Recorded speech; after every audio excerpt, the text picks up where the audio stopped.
Nancy Pelosi teases dragon. Data bill taken off after Orwellian state fears. Trade deficit ballooning. The Speaker of the House of the Representatives in the US, Nancy Pelosi, has flown to South Korea from Taiwan after making the world glued to her movements in Taipei, raising the specter of World War III.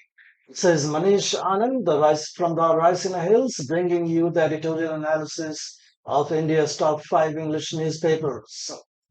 Most of the newspapers have carried editorials on the Pelosian saga in the Taiwan Straits, digging deeper to make a sense of the event that jolted the world from the fixation of the Russian invasion of Ukraine.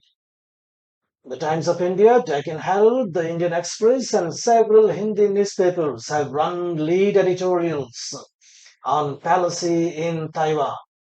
The Chinese warships and fighter jets have been in action predictably as Pelosi put Beijing's muscular foreign policy on the frying pan and stepped up gas.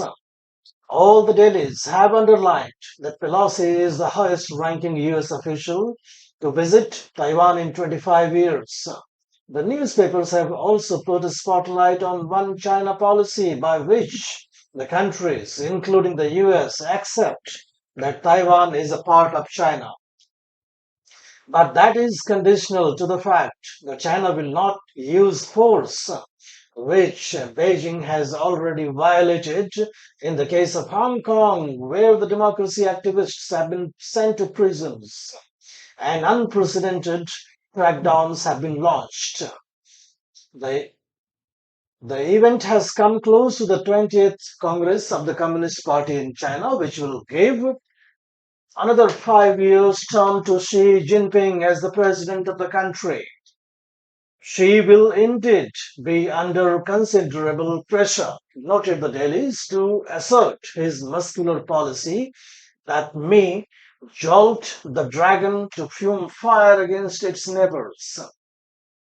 Also, Taiwan, an island nation with a population of Gujarat, is the proverbial bird that is laying golden eggs with her semiconductor prowess. This aspect has also been examined by the dailies as China may seek to forcibly annex Taiwan, which will incite the full might of Quad minus India, while New Delhi too will not have much option to be a bystander. Data bill taken off after Orwellian state fears. The government on Wednesday withdrew the Personal Data Protection Bill 2019 from the parliament, saying that it will bring a revoked version in the winter session of parliament.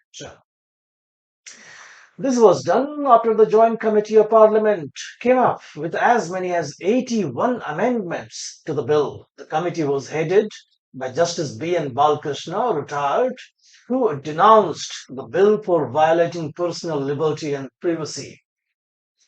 The bill sought to give the power to the government to look into any personal data of the people on the grounds of protecting the sovereignty of the country. This would have indeed brought George Orwell's Big Brother watching every action of the citizens of the country, as the pioneer noted, and it's added, quote, the bill was dangerous, which could transform India into an Orwellian state, unquote, said the Daily quoting Justice Balkrishna. The Daily, however, listed the noble aims of the bill, which among others included the data localization, protecting privacy from the tech giants, and so on.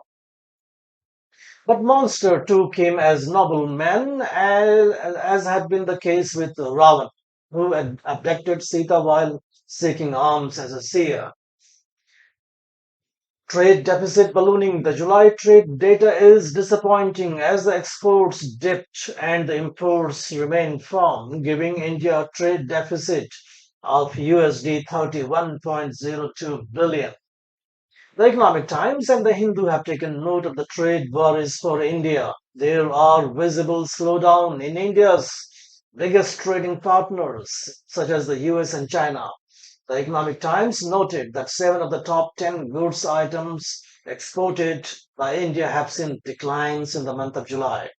The Daily points out that the trade deficit in July is three times that of the same month last year, even while the government has a target of USD 500 billion this year, with hopes pinned on the free trade agreements with countries such as the United Arab Emirates and Australia.